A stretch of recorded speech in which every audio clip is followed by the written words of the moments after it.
You can't wait for inspiration, you have to go after it with a club. Now that is really motivating. Doesn't that just scream naturalism? Naturalism, you say? Yep, naturalism, today's topic. In the late 19th century, this area was marked by a macabre writing style dictated by the savagery witnessed in wars, the technological industrialization, and previous literary movements, culminating into one development, naturalism.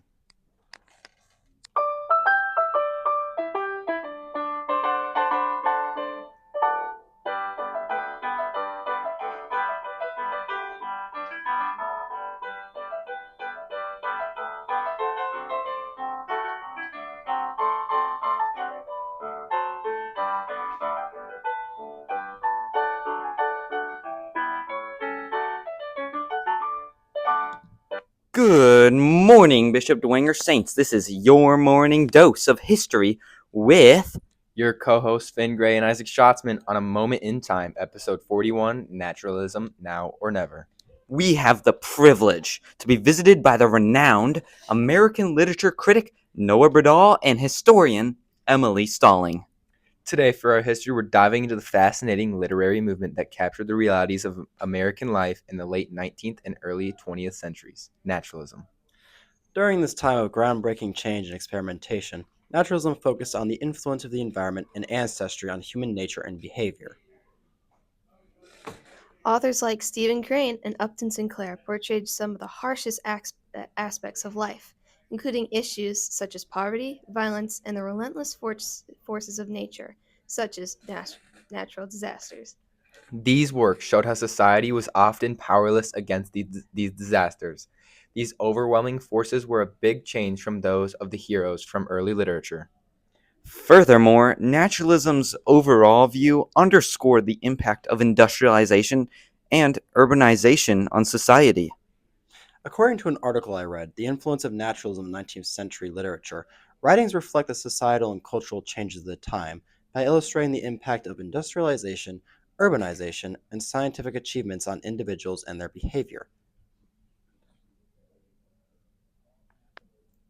I feel like this writing and style emphasize how naturalist writers tried to, as accurately as possible, depict the societal and cultural changes that were brought about by industrialization and urbanization, underlining their major impacts on people's behaviors and their social conditions. Naturalism's way of showing society how natural forces affect people's lives has had a powerful impact on American literature, encouraging readers to think about how complicated society and humans can be.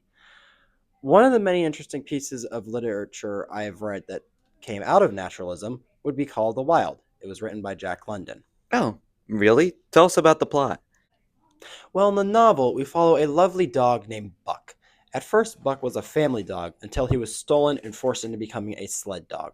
Over the course of this story, Buck adapts to the environment and learns how strength is necessary to survive in this world. Slowly, he transitioned from a domesticated dog to a wild animal as he is forced to embrace his natural instincts in order to survive. Now, how does that relate to naturalism? It's a real reflection on what naturalism emphasizes, given the external forces constantly pushing down on Buck and how nothing is truly in his control beyond his survival. Buck's fate was predetermined from the start by natural forces, and it is not going to be changed by choice. Through this ending, London shows how the harsh environment and animalistic instinct caused Buck to head down this path, reinforcing the naturalistic view that life is never determined by us, but by natural forces. Thank you, Mr. Badal. Now, a quick word from our sponsor, Coca-Cola. Now for a lively lift. Ice-cold Coca-Cola. There's no waistline worry with Coke, you know. Actually, this individual-sized bottle has no more calories than half a grapefruit.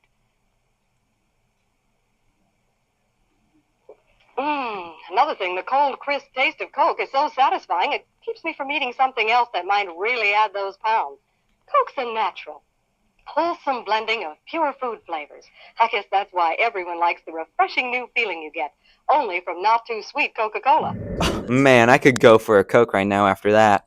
Well, I actually did some research over some of the art movements, getting back on point, during the era of naturalism. What did you find out? Naturalism has drifted away from traditional styles of art to a more somber and macabre style of painting. And how would you describe it?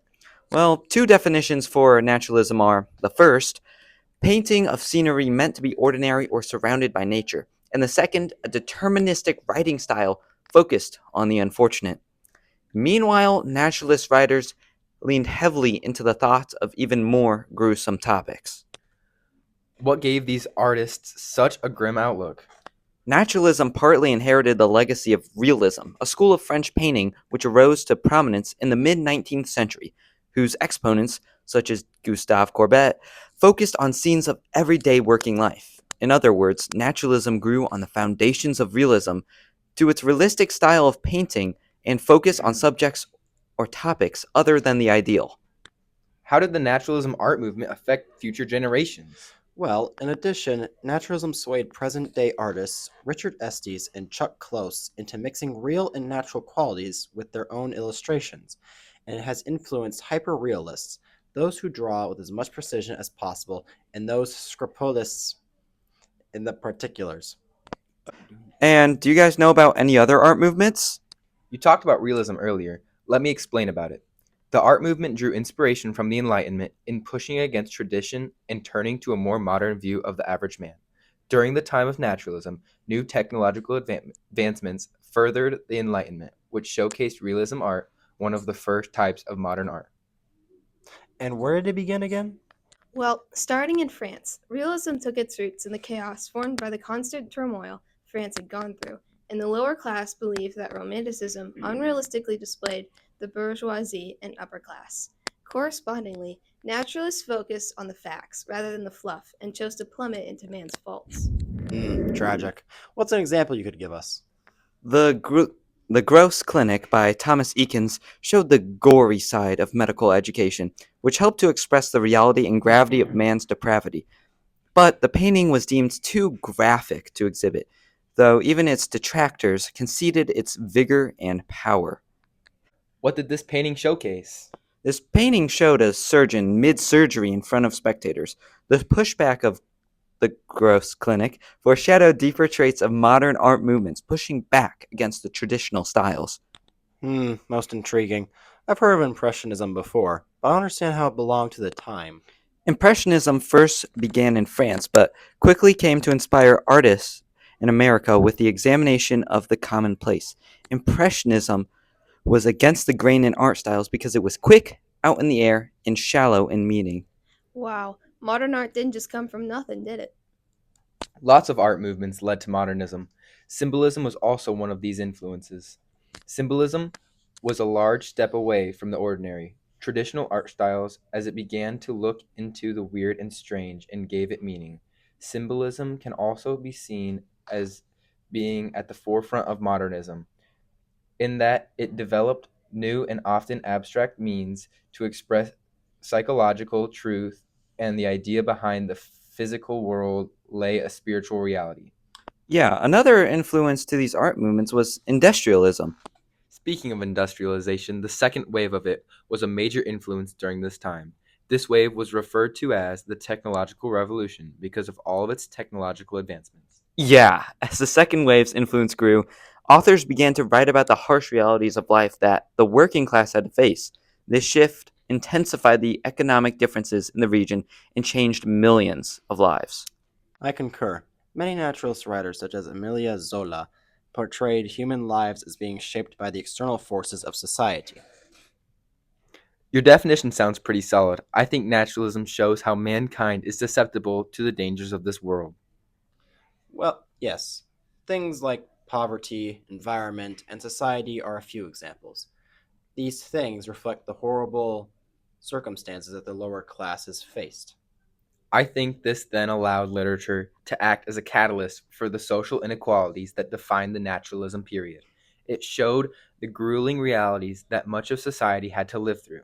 Also, as technology advanced, these social injustices became somewhat of a main focus within naturalist authors' writings. It allowed them to explore the more dim aspects of the human nature. Furthermore, it examines the unrelenting pressures of the progression of industrialization within America. Yeah, I feel like these effects ultimately are what shaped the literature that critiqued the rise of factories and the exploitation of workers. Unequivocally, The article Industrial Revolution in Literature states the Industrial Revolution played a major role in shaping literary movements by influencing themes, character struggles, and the overall tone of the works produced during this time. I agree. By prefacing these struggles in their writings, naturalist authors emphasized how the technological revolution had not only shaped society, but also contributed to the rise of the naturalist movement. Yeah, by the end of the technological revolution, its literature began reflecting the profound impacts of industrialization. And I feel as though this offers a more critical view of the period while laying the groundwork for future literary movements. A bit off topic, but I feel as though this movement was an influence that led potentially to the Civil War. Yes, I totally agree. After what I learned through this research, how the increase in weapon production gave everyone ideas about war. Agreed. I mean, the Civil War wasn't all just about fighting. It itself influenced the naturalist movement. I'm a bit confused. Do you care to elaborate? Well, Noah, the Civil War had a profound impact on American literature, evolving it and making the naturalist movement come to fruition. Yeah, totally. From what I learned from the article on post Civil War literature, the tragedy of the war left Americans feeling lost and no longer having idealistic or romantic views on life. Instead, literature began having more grounded and naturalistic views. Yes, this was exemplified through the war, which brought the brutal realities of human life to light. This led writers to start writing about themes such as free will, survival of the fittest, and the battle against the forces of nature. Well, this shift is important because it didn't just change the subjects that were written about, but it also transformed the tone and style of naturalism literature. I see what you're saying. Instead of continuing to portray life as having limitless possibilities, stories began to show a harsh, more realistic view of human experiences. As research so as research shows, the war shattered the nation's optimism and forever changed the way authors would write about humanity. The struggles and confusion from the Civil War led way to naturalism. As the nation faced immense loss and change, literature shifted too, moving toward a new style that showed life more honestly and realistically. This marked the beginning of an important era that transformed how stories were told. Naturalism wasn't the only development that the Civil War influenced. The Gatling gun first appeared in a major way during the Civil War, but its use was very scarce. It still had some time to change and evolve into what it is today. Anything you can inform us about it? Well, the Gatling gun was created by Richard Gatling in 1861. The Gatling gun was the first true machine gun capable of firing multiple rounds quickly. It was much faster than any soldier could reload and shoot. Whoa, how fascinating. What impact did it have on naturalist thinking? This weapon's invention not only reestablished the naturalist belief in the power of technology, but it also emphasized how forces outside human control, like advancements in manufacturing, forever changed the future of wars. There were quite a few weapons made during the time of naturalism. In my opinion, defense is just as important as offense. And I think barbed wire definitely was the leading invention that revolutionized battlefields. Hmm. I know you're not a war strategist, but what could you tell us, anyways? Barbed wire's invention was pretty recent, and it began to appear in fields, both in farms and in wars. Before this time, however, colonists used simple rocks or bushes to mark their land in the soon to be capitalist empire of America. When the colonists were first America, their crude definitions of land worked, but in the time of industrialization, barbed wire would become ubiquitous in farms, prisons, and battlefields. Forgive me for being a little skeptical, but how did barbed wire aid industrialization? Although the barbed wire helped boost industrialization, the use of factories and machine allowed it to foster and succeed. Late 19th century industrialization and the mass production of steel provided the potential for a new durable divider. Today, barbed wire is synonymous with war. Could you explain this? Well, along with industrialization, barbed wire would have been supported by its use in wars, which could act as defense against any incoming assailants. But its first use was in the humble cattle industry. That sounds like barbed wire was pretty useful, but not everyone could have been so keen on its arrival. Were there any problems when it was first introduced? Well, surprisingly, not everyone was chomping at the bit to use it. Texans, surprisingly, first felt apprehensive that it was the devil's rope and it would hurt the cows, but after a demonstration of its Risk-free implementation, barbed wire soon covered ranches all across Texas. As a result, the barbed wire was able to take over the fences made from rocks and wood, and it became the staple to farming from north to the south of America. That's nice and all. But how does it have any effect today? Well, today, barbed wire is often part of the containment wall of prisons all around the world. In other words, barbed wire has yet to leave this world, even though its conception was over a century ago. Many acreages and buildings safeguard their treasurable goods through installation of barbed wire. Hmm. You mean to say that barbed wire is pretty effective for a lot of purposes? Yeah, it was quite versatile. There were great inventions during this time. Such as. Well, you also have the light bulb and telephone, two items we couldn't live without today.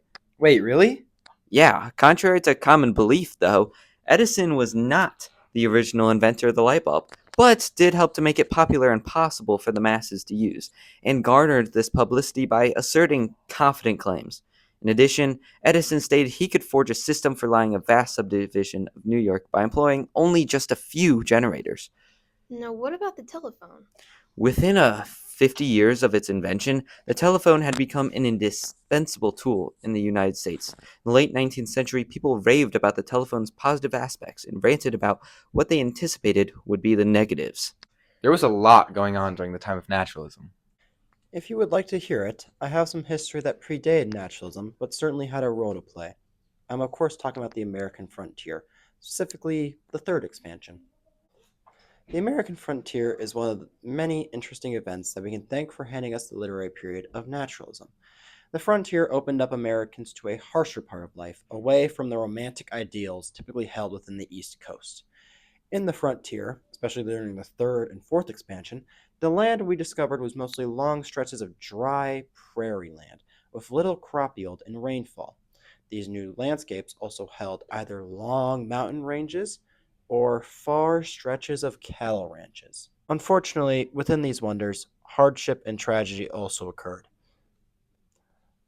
But all of these events combined would influence Americans further into realism and eventually into naturalism. That was pretty long winded. Speaking of wind, that reminds me of the sponsor for today. Are you plagued by boredom? Is there something holding you down? Do you need a renewed sense of purpose? Do you deserve a taste of the fresh air from the skies? Learn to fly. Look for a career in the air. Become the youngest pilot in the world. Train under a professional for only $35 an hour. Head to your nearest airfield today and sign up. Sorry for the interruption there, folks. Let's get back to it. I was doing a little research and found an article talking about how the theory of evolution influenced parts of naturalism. Care to talk about it? The theory of evolution is one of the more interesting influences on naturalism for me. Just to clarify who Darwin was, he was the son of a wealthy British family and would later act as an unpaid naturalist among the HMS Beagle. Among this ship, Darwin would explore the coasts of America, Australia, and the Galapagos Islands for nearly 5 years. The Galapagos Islands is where Darwin would make his connection between the different finches among the chains of islands. This resulted in his prototype on the theory of evolution. Now, what did this have to do with naturalism? Well, Darwin would reflect on his observations and begin developing the outline of his theory in 1836. This has to do with naturalism because the theory influenced the idea that events happen through natural forces, just like evolution. Humans and animals, when you think about it, are not that different under the theory of evolution. Naturalist writers also focused on the survival of the fittest, a key element to evolution. That's some interesting stuff, Mr. Birdall. Do you have any books about naturalism? Well, I do know of some. I've read Call of the Wild, Mary Chestnut's Civil War, Of Mice and Men, and Red Badge of Courage. However, I wish to talk more about Mary Chestnut's Civil War. This was a book written by Chestnut with naturalistic themes in mind. So, how did this connect to the Civil War? Well, according to the repository of LSU Education, Chestnut's diaries gave a detailed account of the Southerners' struggles and ultimate defeat, providing awareness of how these forces shaped individuals' lives during this chaotic period. Interesting. I could definitely see how it influenced naturalists by the struggle of the people involved in the war. Definitely. In the end, the Civil War was not only a record of the experiences of the South, but it also emphasized how forces like slavery, social inequalities, and the destructive powers of war change individuals' lives in ways beyond their control. Chestnut's portrayal of the war emphasizes the often harsh realities of the time, perfectly demonstrating the core themes of naturalism. Thank you, Noah Birdall, for your insight. But next, a word from our sponsor.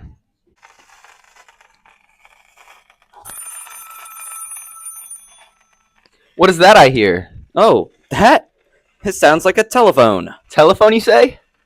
Yeah, you've never heard of one before? No, what's a telephone? Well, imagine being able to hear from your best friend without leaving your house, hearing the latest news from across the globe, and it all happens instantly. Now you can with the telephone. Wait, so you're telling me that I don't have to wait for the carrier pigeon anymore? Yep, that's right. The telephone is the one and only invention for all these amazing abilities. Where would I get one? Just look in the newspaper, and soon you can call 260-449-1217. Let me repeat that, 260-449-1217 to get the latest news on the telephone. All right, welcome back. Man, we covered quite a lot today. We sure did, didn't we? Now we know naturalism's morbid subjects were governed by urbanization, further breakthroughs in weaponry, and deviations of literary style and art that took place in the 19th century. Thanks again to our historian and literary buff of this period. Yeah, it was great being here. Indubitably. And it was great having you listeners with us today. And remember, this is just another moment in time. Stay classy, Saints.